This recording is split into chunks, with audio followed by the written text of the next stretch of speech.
Es uno de los 10 países con menos armas en manos de civiles y es, miren qué interesante, uno de los más seguros del planeta. Por eso, y no solo por la importancia que tenía su figura en Japón, que es enorme, es que el asesinato del ex primer ministro Shinzo Abe conmocionó a esta nación. Una donde los atentados a políticos no son habituales. El último fue hace casi un siglo, salvo los que realiza o intenta la mafia japonesa o yakuza. Shinzo Abe, el ex primer ministro que más tiempo ha estado al mando del país, marcó la economía con su política expansiva llamada Abenomics, las relaciones exteriores con su nacionalismo, enfrentamientos con China, acercamiento a Estados Unidos e impulso a nuevas alianzas en Asia-Pacífico, y la vida política con el intento de eliminar el pacifismo de la Constitución nipona. Tras su muerte, aumentó en 3% la participación en las elecciones parciales de la Cámara Alta. Su partido, el PLD, Partido Liberal Democrático, revalidó su mayoría y con ello al menos la reforma a la Constitución podría concretarse. No lo tendrá fácil el primer ministro actual, Fumio Kishida. Ha partido su aliado, el líder más popular después de Koizumi. Japón entonces tiene importantes desafíos y Kishida sabe que sus caminos no eran o no son exactamente los mismos que los que proponía Abe. ¿Logrará recorrerlos? ¿Cómo ha marcado a Japón Shinzo Abe? Lo conversamos porque aquí comienza Conexión Global Prime.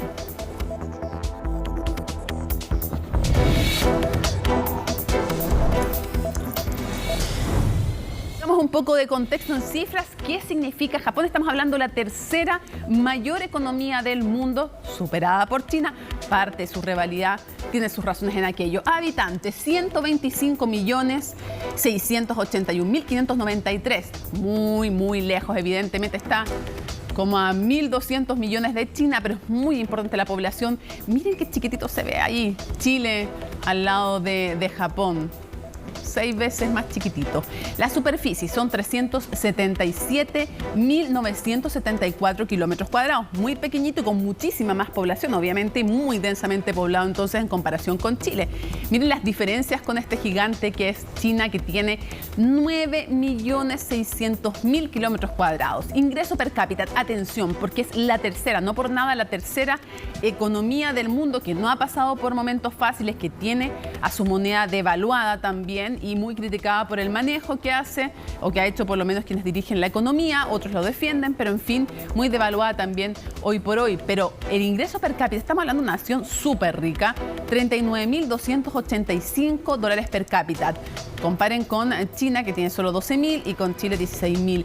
Pobreza, no hay datos oficiales de parte del Banco Mundial respecto a la pobreza en Japón. Crecimiento 2,9% en el 2022 hasta ahora. Ojo, también sabemos que hay cifras ahí. Ha sido complicado también y criticado el manejo de la pandemia.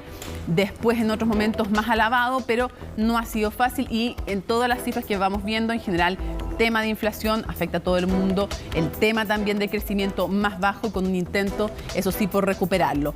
Desempleo 2,6%, con una productividad muy alta también en Japón, aunque ha tenido algunas críticas, algunas mermas también en los últimos años. Inflación 1,9%, este es un temazo también, que claro, está muy lejos del 11,5% que vemos en Chile, pero que tiene la complicación, el rango meta es de 2%, está muy cerca, pero no es fácil, y hay mucha crítica también hacia los políticos de parte de los japoneses por justamente el tema de la inflación, aunque la vemos muy lejos de lo que estamos experimentando en Chile.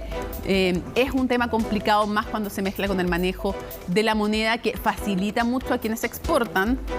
Sí, les llegan muchos dólares de vuelta, pero que tiene otras complicaciones, como ya lo sabemos, al devaluarse la moneda japonesa. Vamos a recorrer entonces lo que ha sido la trayectoria de un ex primer ministro que no solo marcó en el pasado la historia de Japón, sino que su muerte va a dejar un sello y va a producir otros cambios, dicen muchos, por bastante tiempo, no solo al interior de su partido, sino que en el país. La nota es de Laura Soto. Service to his country and his people was in his bones. He cared deeply, and I hold him in great respect. Évidemment, toutes nos réunions, notre travail en commun, je perds aussi un ami et je veux dire Un hombre dedicado a su país, un halcón de la política exterior y para muchos un amigo. Así es como el mundo recuerda a Shinzo Abe, uno de los políticos más influyentes que haya tenido Japón en las últimas décadas. El magnicidio del ex primer ministro mientras realizaba un acto de campaña consternó a un país poco acostumbrado a este tipo de violencia. He venido aquí a ofrecer flores porque creo que él dio a los japoneses algo de lo que estar orgullosos y espero que descansen en paz. Él era una persona muy cálida y con buen sentido del humor. Creo que no hay políticos como él en Japón o en el mundo. Creo que es una muy buena persona y por eso es muy triste que haya fallecido así. Además de la evidente tristeza, los japoneses están alarmados de que hechos como este se repitan, a pesar de que el país está dentro de las naciones con las legislaciones de control de armas más estrictas del mundo y con niveles de violencia muy por debajo del promedio. Es muy lamentable y no tengo palabras. Era un buen amigo mío, con el que pasaba mucho tiempo. Hemos perdido a un gran político que ha conseguido grandes logros en varios campos para abrir el futuro de este país. Era la conmoción del primer ministro japonés al momento de hablar sobre la muerte de quien fue su mentor político. Shinzo Abe, de 67 años, provenía de una importante dinastía política. Su papá fue ministro de Asuntos Exteriores y su abuelo, como él, jefe de gobierno. Su recorrido político comenzó en 1993, cuando fue elegido por primera vez parlamentario. Luego ocupó un lugar en el gabinete del primer ministro Junichiro Koizumi y en 2006, bajo el ala del conservador Partido Liberal Democrático, se convirtió en el premier más joven que haya tenido el país desde la posguerra.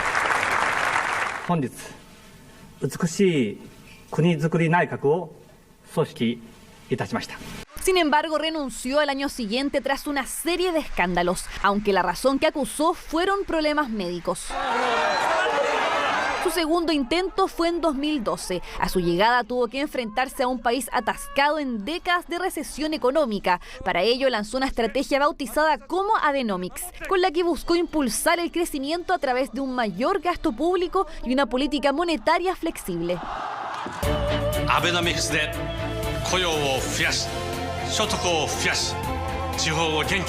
Es hasta el día de hoy uno de los legados más importantes que ha dejado su gobierno. Pero no solo eso lo ha hecho conocido, sino que también su fuerte nacionalismo, que le trajo más de una crítica. Sus detractores lo acusaron de negacionismo sobre los crímenes cometidos por Japón como colonizador y en la Segunda Guerra Mundial. Reflejo de ello fue su visita en 2013 al santuario Yasukuni en Tokio, un polémico monumento considerado como el símbolo del militarismo nipón y donde se encuentran criminales de guerra entre sus soldados honrados.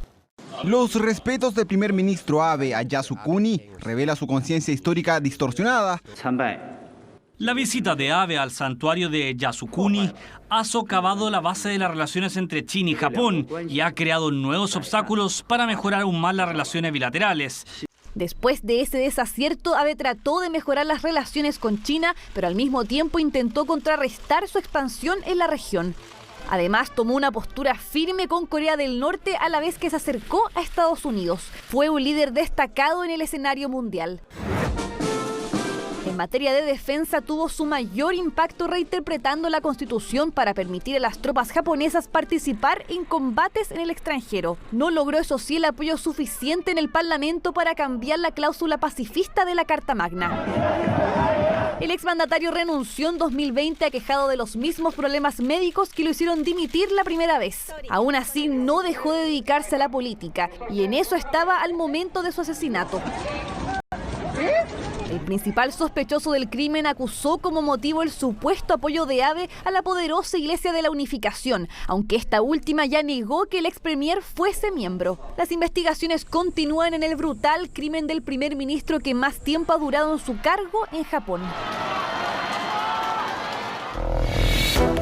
Un hecho, como veíamos, extremadamente infrecuente en Japón. Hay que remontarse a 1936 para encontrar la muerte de dos políticos relevantes o tal vez a los intentos, eso sí, de la mafia japonesa en 2007.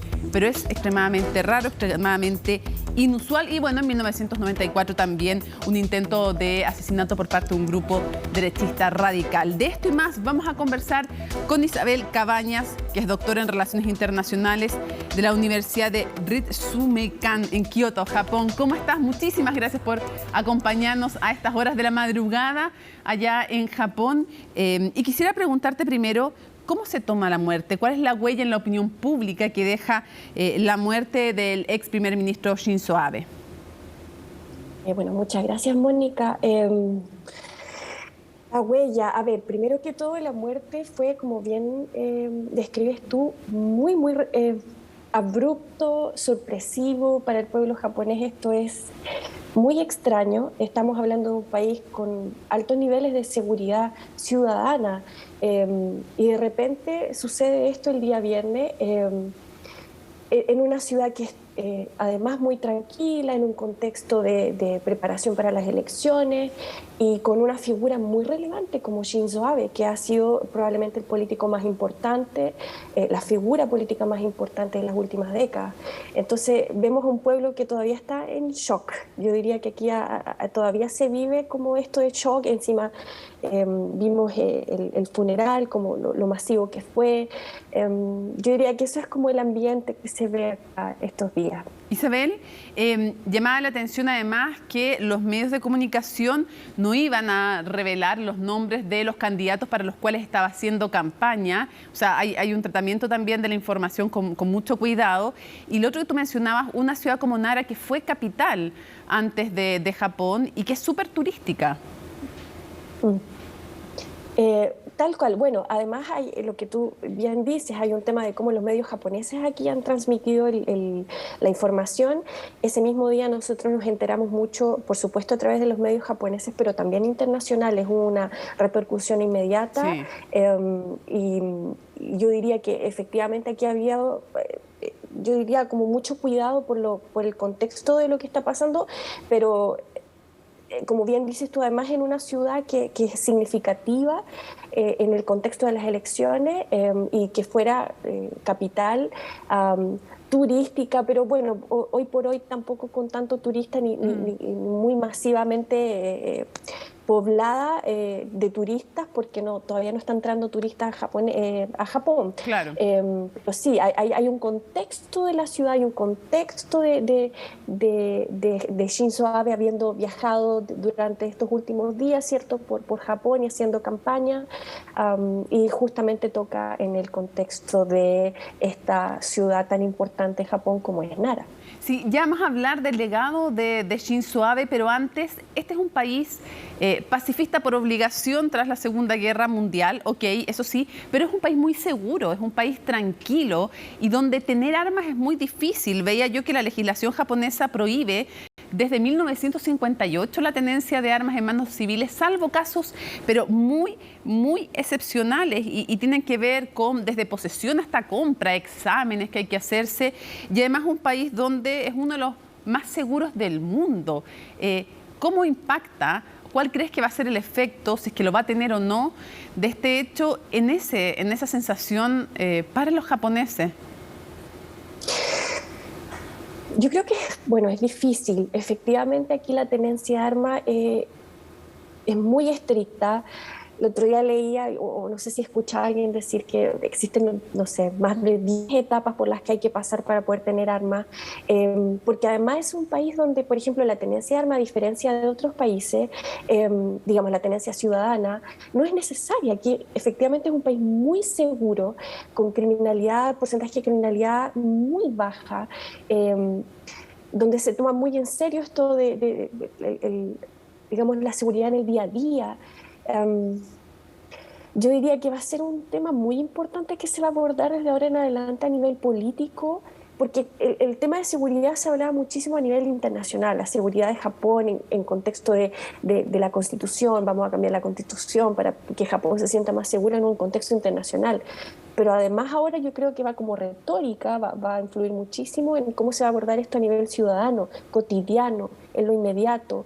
La gente yo creo que está con una sensación, y lo he escuchado muchísimo, de cómo vamos a vivir de ahora en adelante. Porque si bien hay casos de crímenes y de posesión de armas, son mínimos. Diría 10 al año. Exacto. En promedio. Claro, ¿no? Y ponte tú, el 2017 hubo apenas 3, el promedio es 10 por año, como tú dices, pero hay años mucho más bajos incluso. Quisiera llevarte justamente en el contexto de este país, que claro, tú dices, se va mezclando el afán por cambiar la Constitución y eliminar el pacifismo, que lo vamos a abordar más adelante, esta imposibilidad da la Constitución de tener un ejército que defienda, con la sensación cotidiana del tema de las armas, que es otro plano, pero que se van mezclando. Quiero preguntarte cómo era percibido la figura de Shinzo Abe, este primer ministro, el que más tiempo ha estado en este cargo, y con todas las líneas y los ámbitos en los que marcó a Japón. ¿Cómo lo veía la opinión pública?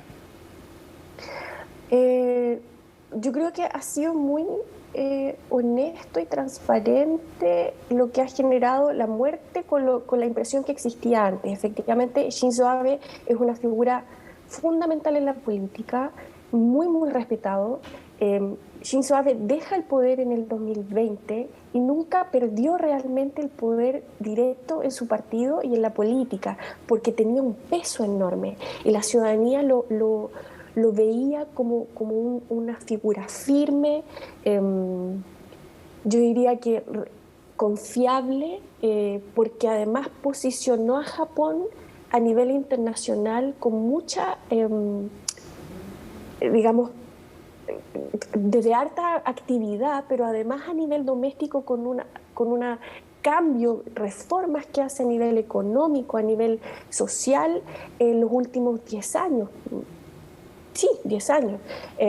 Entonces, muy, muy respetado. Lo que yo vi a nivel como de las repercusiones de su asesinato y en las calles con el tema del funeral me ha impresionado mucho, porque yo creo que efectivamente así se veía, con esa cercanía, porque además es un tipo que ocupaba mucho las redes sociales, se acercaba a la ciudadanía, a pesar de los casos y a pesar de su historia, porque un político muy intenso, que también tuvo temas de corrupción, de acusación de corrupción, nada de eso ha importado. Shinzo Abe es una figura muy querida y que afectó muchísimo, como te digo, a la ciudadanía con esto del impacto de su asesinato. Ahora, era aliado, obviamente, y a su sombra también, dicen algunos, que estaba el actual primer ministro Kishida. ¿Cómo queda el camino para él? Porque tenían diferencia. O sea, a ver, digamos, Shinzo Abe había sido súper criticado también por su nacionalismo, por enfrentarse con China, por no respetar también y honrar incluso a quienes son denominados como criminales de guerra en Japón por parte de China, y muy criticados también por algunos sectores del país, por otros más extremos nacionalistas los revalidan. Pero tenía luces y sombras Shinzo Abe, aún así marcó este país y tenían diferencias con Kishida. La pregunta es, ¿cómo queda Kishida, y se va a pegar a lo que había planteado Shinzo Abe respecto de modificar, por ejemplo, la Constitución? ¿Va a seguir la misma línea económica o va a validar la propia, que tiene que ver con un capitalismo redistributivo, le llama él? ¿Cómo crees, en qué posición se analiza ahí en Japón que quedó el actual primer ministro? Es una pregunta muy buena. La verdad es que es difícil de decirlo, porque el asesinato cambia todo. Kishida lo que buscaba con estas elecciones era situarse con mucha más fuerza en el gobierno. Lo tiene ahora los próximos 3 años antes de las próximas elecciones. Es un buen reforzamiento de lo que ha sido su gobierno, pero efectivamente lo que sucede el viernes, yo diría que va a cambiar muchísimo cómo se va a enfrentar él, porque va a tener el peso de esta situación, con temas que se van a venir reforzando, como el tema de la seguridad internacional de Japón, el manejo del COVID, el tema de la seguridad en el día a día, y él venía con un discurso de nunca alejarse demasiado, porque efectivamente la figura de Kishida con Abe estaba muy cercano. Él trata de hacer una distancia, particularmente con su política económica, un poco más de este nuevo capitalismo que él trata de instalar, pero no veo yo cómo va a poder seguir con esa línea más independiente ahora, que va a tener que convencer a la facción quizás más conservadora del partido para poder seguir estos próximos 3 años. Yo creo que se va a instalar muy fuerte el tema de la reforma constitucional, ya tiene los 2/3 que necesitan en el Parlamento. Yo creo que se va a venir muy interesante y estoy segura que esta intención que tenía él de hacer un gobierno con un color mucho más propio va a ser muy desafiante, porque la figura de Abe va a seguir muy presente, independiente de si está o no.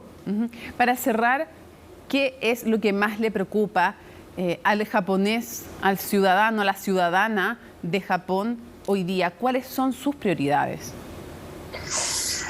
Hoy por hoy, yo diría que el tema de los precios, yo diría que la economía, como se siente en el día a día, está afectando muchísimo al japonés.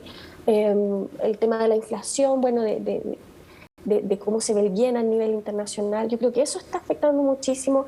Se habla de esto, de cómo Japón y la economía japonesa ha sido muy sensible a lo que ha pasado internacionalmente, como la guerra o la ocupación de Ucrania.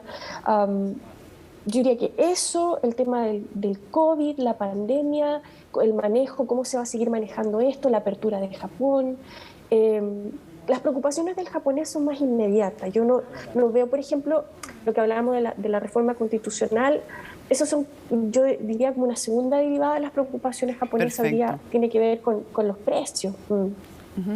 Isabel Cabañas, muchísimas gracias por acompañarnos en vivo y en directo a estas horas de la madrugada ya en el otro lado del mundo. Muchísimas gracias por haber estado una vez más con nosotros aquí en Conexión Global. Nos importa, nos interesa lo que ocurre en Japón. Además, ya vamos a hablar más adelante de la relación con Chile, el TPP-11, que también fue parte de los legados de Shinzo Abe. Así que seguimos muy atentos. Nos importa el mundo, nos importa el Pacífico, nos importa también Japón. Muchas gracias. Muchas gracias. En 1993 es electo en el Parlamento y es el momento en que comienza oficialmente la carrera política de Shinzo Abe, alguien que llegó a ser el que más tiempo estuvo como primer ministro en la historia de Japón, pero solo tiene un rival en popularidad, dicen algunos, que es Koizumi, Junichiro Koizumi. Pero en todo caso, Shinzo Abe fue parte del gabinete de ese otro muy popular primer ministro de Japón. Veamos la historia reciente y los 5 últimos primeros ministros de Japón. Comencemos con Naoto Kan. Llega al poder habiendo sido efectivamente ministro de Finanzas del anterior primer ministro de Hatoyama. Logra llegar al poder el 2010, pero en el Partido Democrático. ¿Y qué pasó? Pasó que le fue pésimo respecto de uno de los mayores desastres que ha habido en la historia de Japón. Nos referimos efectivamente al terremoto, posterior tsunami entonces, y todas las críticas que hubo sobre el manejo del accidente nuclear en Fukushima. Prometió entonces dimitir de líder de su partido. Estamos hablando de un sistema parlamentario, entonces aunque el partido se mantuvo, tuvo que dimitir finalmente cuando logra aprobar una legislación y se va cumpliendo la promesa que él había hecho, porque había unos par de leyes pendientes en temas de energías renovables y otro cumple con aprobar esa legislación y luego se va. ¿Y quién llega al poder? Yoshihiko Noda. Había sido ministro de Finanzas de Naoto Kan. Llega al poder el 2011, se va el 2012, en algo así una constante. Ojo, hasta ese tiempo, normalmente, salvo algunas excepciones, duraban muy poco en el poder los primeros ministros, 18 meses en promedio. Tuvo además que enfrentar un parlamento dividido, los efectos posteriores del tsunami, del accidente nuclear, además descontento público por la legislación fiscal, por la necesidad además y su decisión, así lo planteó él, de reiniciar las plantas de energía nuclear cerradas a raíz del accidente de Fukushima y por lo tanto enfrentó mucha oposición por parte, porque él era del Partido Democrático, por parte del Partido Liberal Democrático de Japón, él era del DPJ, del Partido Democrático de Japón, y por parte del partido, como les decía, del Partido Liberal Democrático, enfrenta mucha oposición y termina renunciando. ¿Quién llega al poder? Shinzo Abe. Ya hemos hablado y vamos a seguir hablando en extenso de él, por lo tanto no me extiendo más. Él rompe con este paradigma o con esta constante inestabilidad y logra estar, tiene 2 periodos, pero en ese que estamos mencionando logra estar efectivamente 8 años en el poder.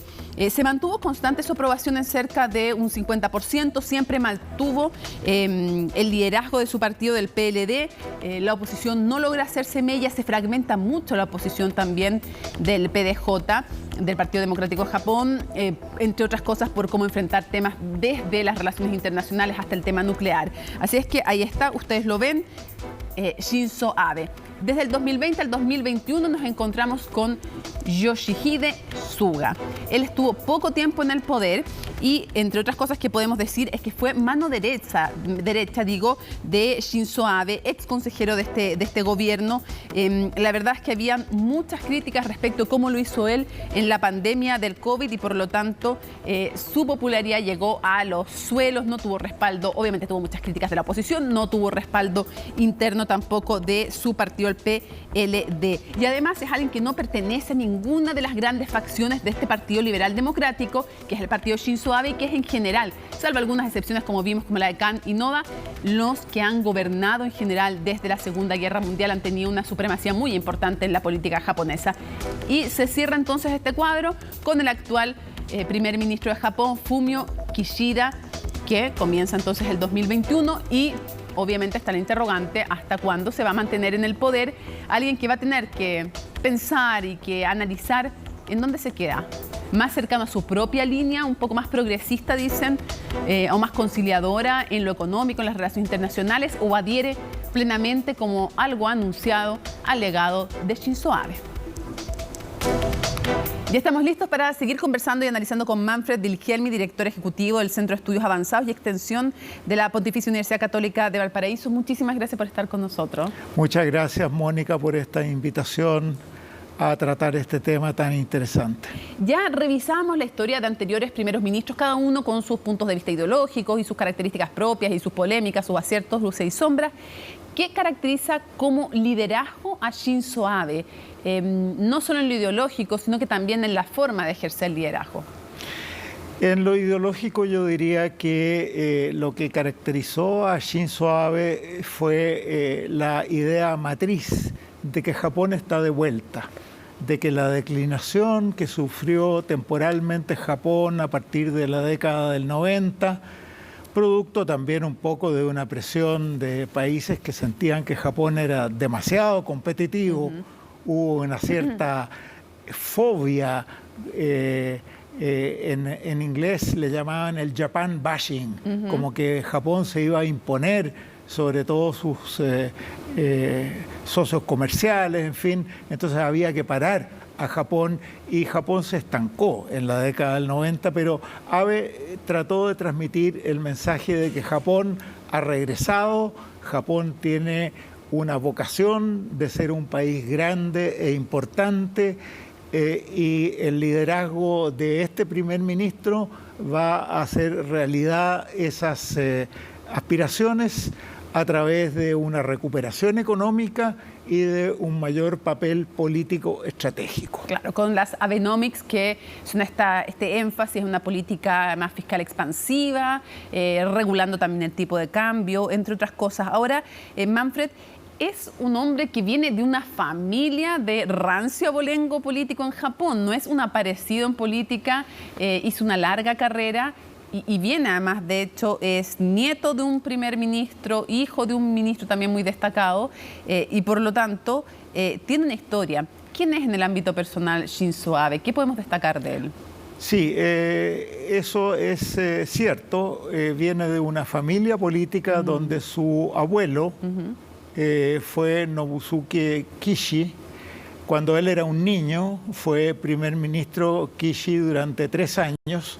Entonces, este niño, Shinzo Abe, obviamente que observó con admiración la figura del abuelo, que estuvo en el poder entre 2 y 3 años, más o menos.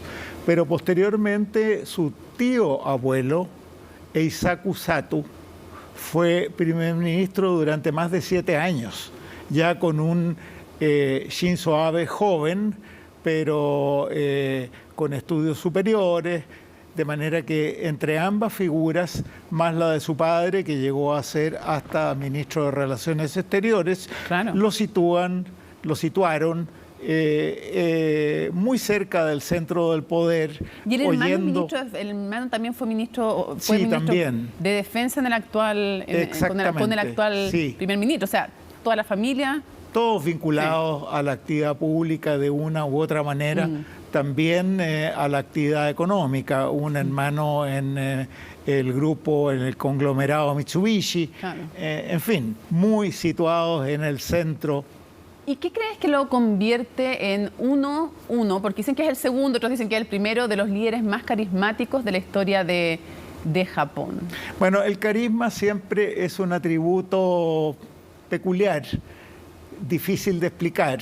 Sí, algunos dicen que solo Koizumi podría competirle dentro de los ex primeros ministros. Sí, yo creo que Koizumi, y él fue un integrante muy activo y muy central del gobierno de Junichiro Koizumi, que también tuvo aspiraciones parecidas de levantar a Japón, y sin duda que su experiencia lo preparó para lo que sería su primer periodo, que comenzó en el año 2006.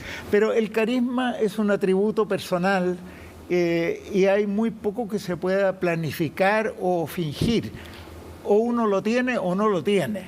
Y él tenía este ángel de llegar a la gente, de comunicar, también una presencia bastante importante, imponente.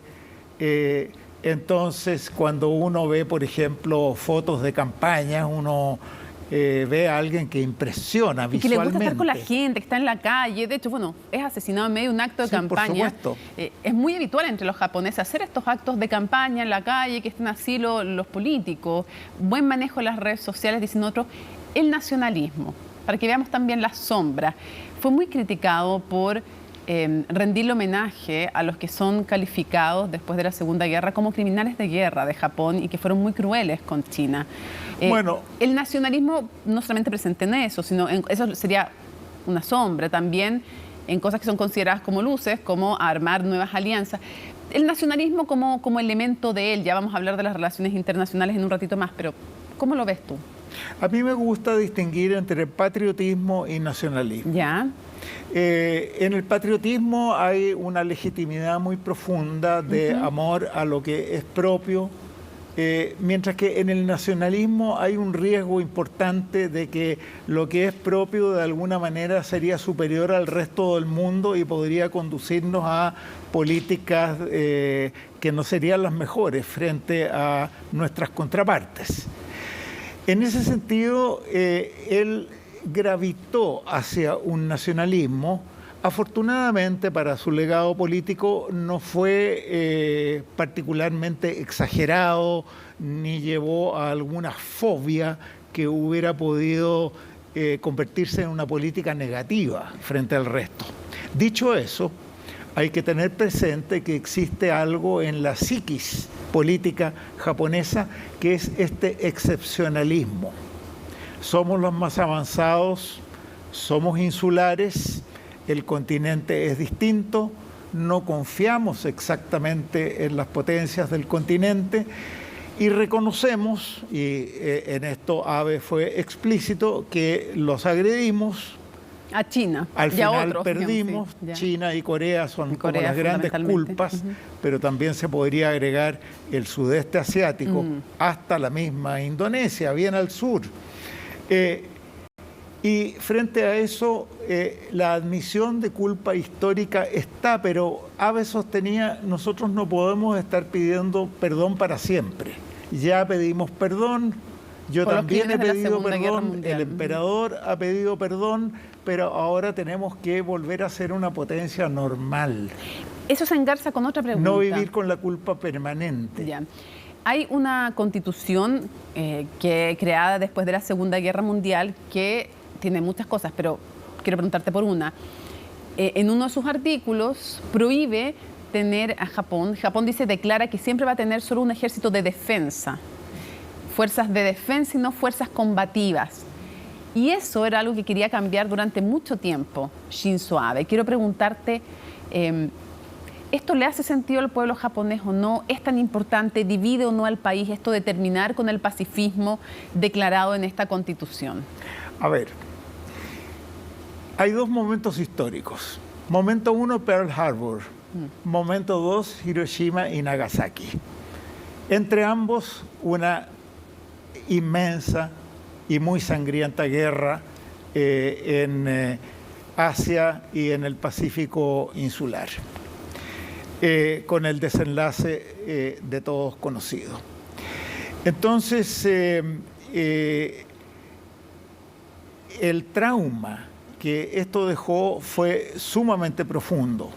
El general MacArthur, una especie de virrey instalado por Estados Unidos, el emperador privado ya de esta descendencia divina que tenía y convertido en un monarca constitucional como otros. Y en esa constitución, cuya redacción inicial participaron algunos japoneses, fue de abogados de la Fiscalía del Ejército de los Estados Unidos, con un artículo 9. Y ese artículo 9 hablaba de que Japón podía tener fuerzas de autodefensa, pero no tendría una capacidad militar normal como la de otros estados que entre sus instrumentos, aunque sea solo defensivos, pueden librar una guerra. Japón no volvería a tener la fuerza militar como un instrumento de su política exterior. Él aspiró a que esto se reformara y en definitiva no lo logró. El público japonés siente este legado histórico con esta carga tan pesada y hay partidos políticos cuyos votos necesitaba el gobierno japonés, sobre todo un partido de inspiración budista, el Komeito, que no estaban disponibles para la reforma. Entonces la reforma no se produjo, lo que sí se dio fue una reinterpretación en el sentido de que las fuerzas de autodefensa podían participar también en misiones de defensa colectiva con potencias aliadas, obviamente la primera, Estados Unidos. Estaba revisando, claro, y además hace socio de gobierno con el Partido de la Restauración y el Partido Democrático del Pueblo. Menores. Claro, bien menores, pero que le ayuden en el fondo a sumar bancas en un sistema parlamentario también para conservar el poder junto con el Komeito de inspiración budista. Manfred Wilhelmi, muchísimas gracias por habernos acompañado, Mónica, para poner en perspectiva y entender también lo que significa una figura como Shinzo Abe, pero también las dinámicas de la política interna y el legado de este ex primer ministro de Japón. Sin duda un legado muy grande. Electoralmente le ha dado el domingo, post-mortem, una supermayoría en el Senado, lo cual es muy notable. Muchas gracias, Mónica. Muchas gracias, Manfred, por conversar contigo. Hacemos una pausa en Conexión Global Prime. Vamos a seguir analizando también cómo le influye a Chile el legado de Shinzo Abe, cuáles son las rearticulaciones de fuerza en el Asia-Pacífico nos tiene y nos debe importar. ¿Por qué? Se lo contamos al regreso en Conexión Global Prime.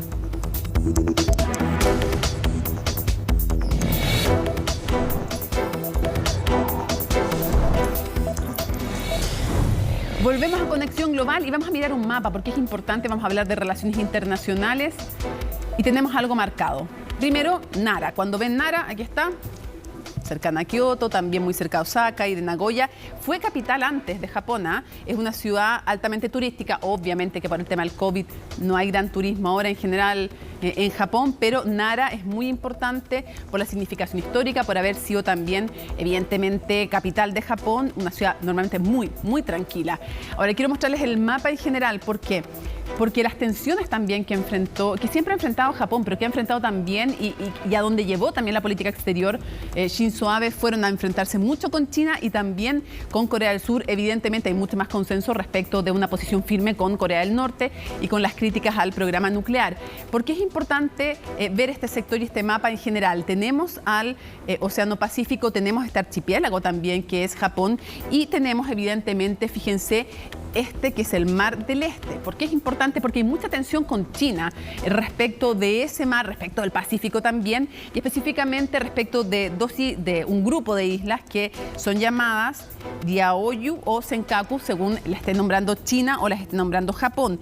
Y en el Mar del Sur, porque es importante, y también en general en el Océano Pacífico, bueno, en el Mar del Sur específicamente, porque China reclama el 90% del control de las aguas del Mar del Sur y además mantiene disputas con cerca de media docena de países y además ha construido en varios de estos lugares China archipiélagos artificiales que finalmente termina usando básicamente como bases militares. Por lo tanto, lo que ocurre aquí, la influencia que se está jugando aquí, no solo con el Quad, después vamos a hablar qué es el Quad, en el Océano Pacífico y tratando de cada uno de tener su supremacía, o China, Estados Unidos, también el rol que juega Japón, Corea del Sur, es muy, muy importante para entender lo que ocurre en esta zona y la importancia de cómo marcó Shinzo Abe con una política muy nacionalista las relaciones internacionales de este país.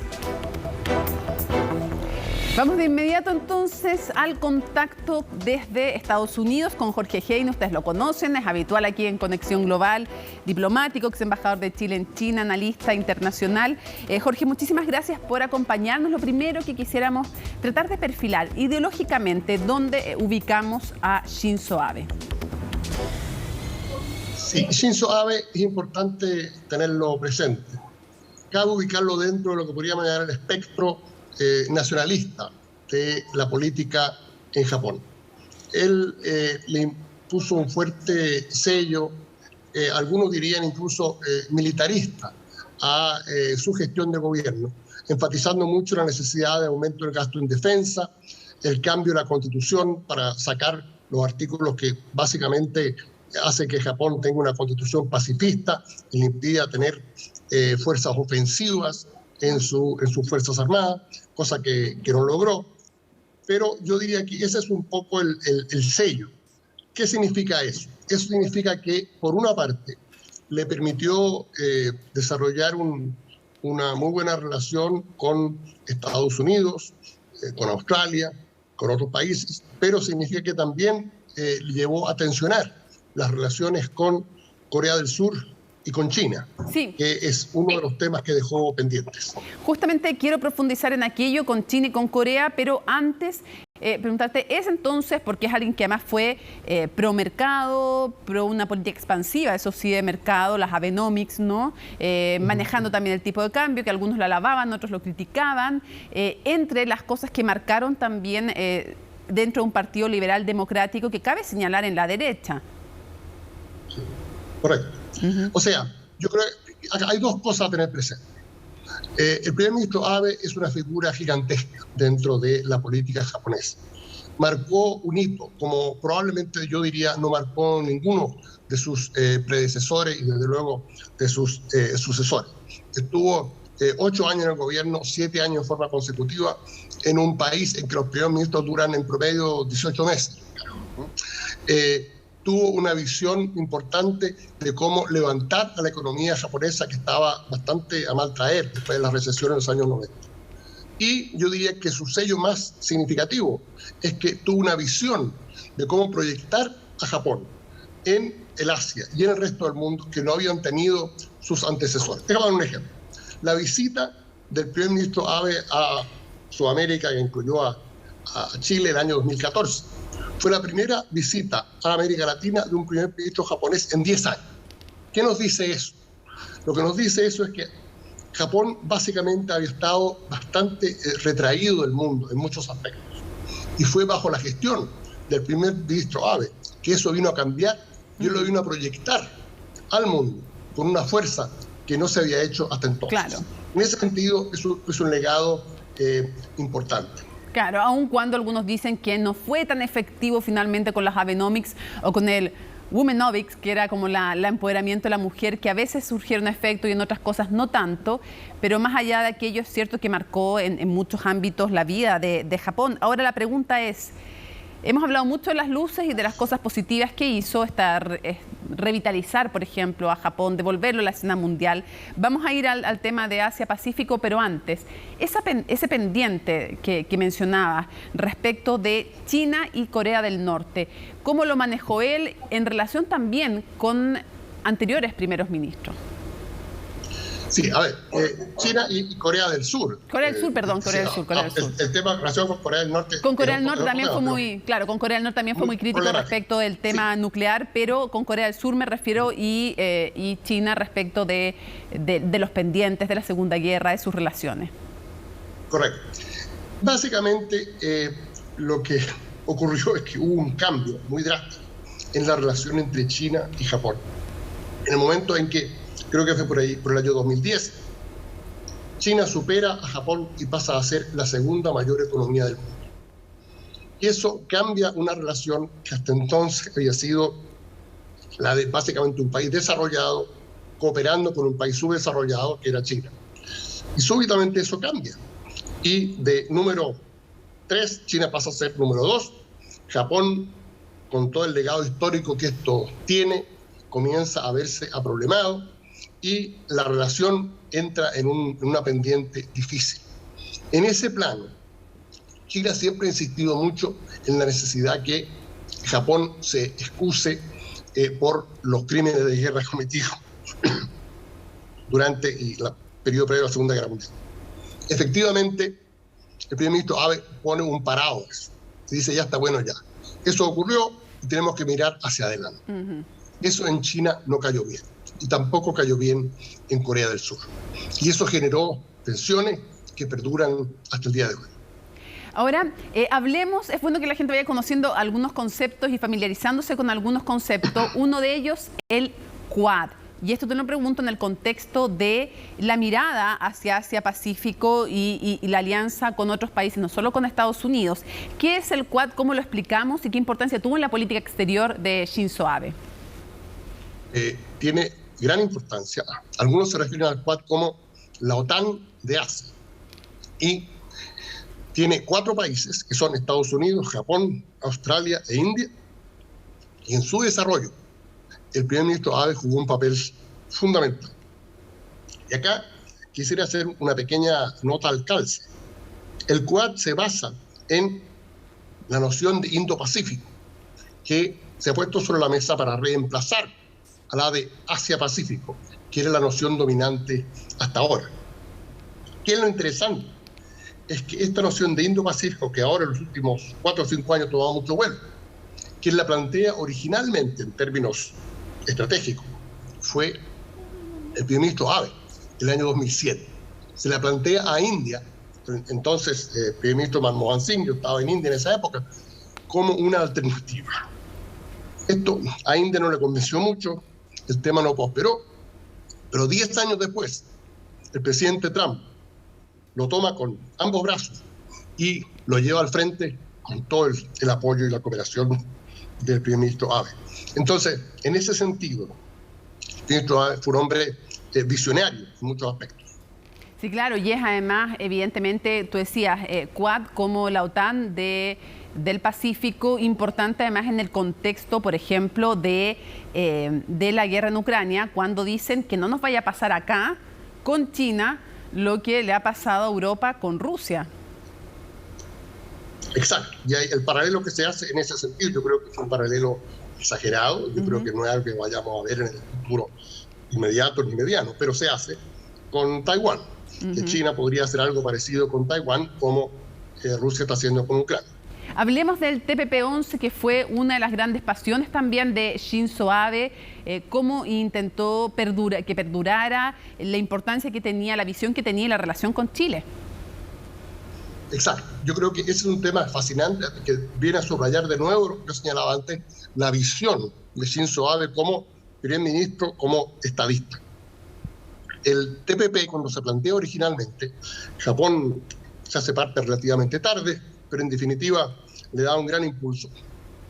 El primer ministro Abe tiene que sacrificar mucho capital político. ¿Por qué? Porque en los campos de Japón había oposición a un proyecto que lo que hacía era abrir la economía japonesa, particularmente el sector agrícola. Sin embargo, lo logra, lo hace. ¿Qué ocurre? Se firma el TPP y Estados Unidos hace con el capitán Araya. Y, en definitiva, denuncia el proyecto y se va. Capitán Araya es el que te embarca y te deja en la playa. Exacto. Ya. Y el primer ministro Abe se queda con este proyecto firmado por 12 países. Estados Unidos le acaba de sacar la firma. ¿Qué hacer? Y acá, segundo fue muy interesante. Japón dice, no, esto no lo vamos a abandonar. Y se alía con Chile. Y entre Chile y Japón rescatan el TPP, que termina aprobándose, pasa a ser el TPP-11, se firma en Santiago de Chile en marzo del año 2018 y hoy día existe. Ahora, la ironía acá es que luego que Chile juega ese papel clave junto a Japón, a su vez decide hacer la de Capitán Araya. Y en este momento el TPP-11 lleva 4 años en el Congreso Nacional de Chile sin ser ratificado. Claro, un proyecto que fue impulsado fuertemente por la expresidenta Michelle Bachelet. No le acompañaron después los votos para su ratificación posteriormente, cuando intenta hacerlo también durante el mandato del expresidente Sebastián Piñera, y hay toda una polémica que va a pasar en el actual mandato. Quiero cerrar muy breve, Jorge. ¿Cuál es la importancia, dirías, de Japón para Chile? Yo diría que es de gran importancia. Japón es un gran inversionista en Chile. Es un país asiático. Para Chile el Asia-Pacífico es fundamental. No es bueno poner todos los huevos en la misma canasta. Chile tiene grandes relaciones con China, pero también debe tenerlas con Japón, debe tenerlas con India, debe tenerlas con Corea. Y en ese cuadro Japón juega un papel fundamental. Jorge Heine, muchísimas gracias por acompañarnos desde Boston, Estados Unidos, una vez más, para poner perspectiva también estos temas tan relevantes para el mundo y para nuestro país también. Muchas gracias. Gracias a ti por la oportunidad. Termina entonces Conexión Global en el contexto de un país al que tenemos que mirar, porque es un país que está en el Asia-Pacífico, porque es un país que se relaciona con China, que hace el equilibrio también con Estados Unidos, muy cercano a Estados Unidos, muy cercano en su momento Shinzo Abe a Donald Trump, y por lo tanto lo que ocurre ahí ocurre en una de nuestras puertas de entrada hacia Pacífico. Nos importa, nos interesa y miramos con atención los hechos históricos y también los de la contingencia para Chile, para el mundo. Nos vemos en un próximo Conexión Global Prime.